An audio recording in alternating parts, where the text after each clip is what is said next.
exploitation of children online is a huge problem today. A lot of sextortion goes unreported because the victims are just too scared to tell somebody. Disturbing information tonight from the Broward Sheriff's Office about a man they say has been preying on children.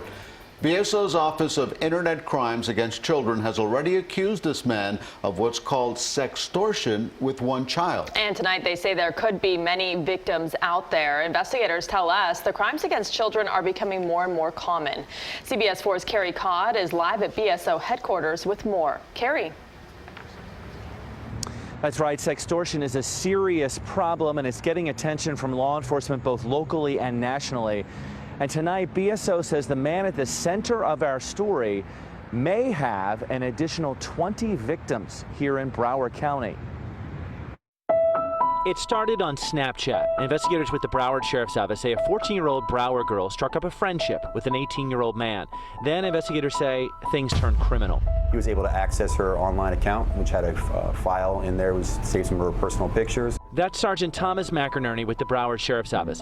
He says Christopher Scott found an unpublished, provocative photo of the 14-year-old in her account and tried to convince her to send him more.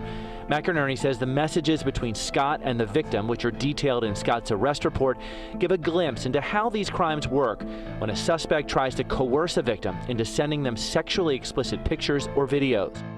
Please, though, Scott said, according to the arrest report. No thanks, the victim replied. Please, said Scott. No, said the victim. Fine, I'm exposing, Scott said. Exposing what, the victim asked. Your pics, Scott replied.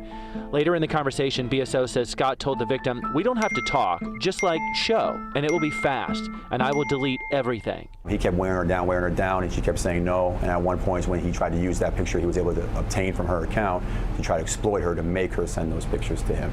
BSO says the victim never sent Scott a photo, but Scott did try to shame her online. He did, in fact, try to exploit her by putting a picture out there on some social media platforms. Some of her friends saw it and stuff like that, so she was embarrassed with that, obviously. The one thing the victim did do, BSO says, is tell her mother what happened. She had the courage to talk to her mom, and her mom had the courage to call law enforcement, get us involved. Detectives arrested Christopher Scott, and his case is just one of several recent cases in Broward County. How significant is this problem? It's a very significant problem. I mean, the exploitation of children online is a huge problem today. In early October, federal prosecutors announced the conviction of Joseph Woodson for sextorting numerous minor females across the country to engage in sexually explicit conduct using the camera on their cellular telephones. The Fed said several of Woodson's victims were in Broward County. Woodson faces at least 15 years in prison.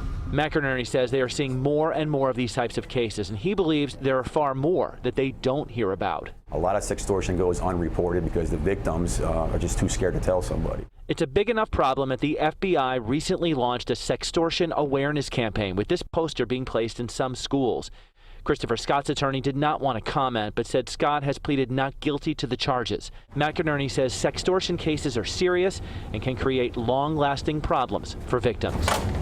The trauma the victims go through can be extreme. The embarrassment, the fear of that, and a kid can't handle that. So what these suspects are doing to them is very serious, and in the state of Florida, it's treated very serious. It's a felony crime. He's facing a felony.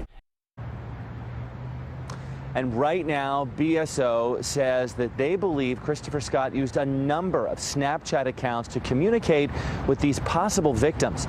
And they say that if anyone out there believes that they or their children may have had contact with Christopher Scott through Snapchat, they want them to call BSO. Live at BSO, Carrie Codd, CBS 4 News Tonight. Carrie, thank you. And experts also offer some important advice for parents and kids. Kids should never communicate online with strangers. They should never share login information with anyone except a parent, and they should never send provocative photos online. Parents should limit the amount of personal information kids have online, maintain open lines of communication, try to keep up with new social media apps, have access to your child's phone, tablet, and computer, and know all their passwords.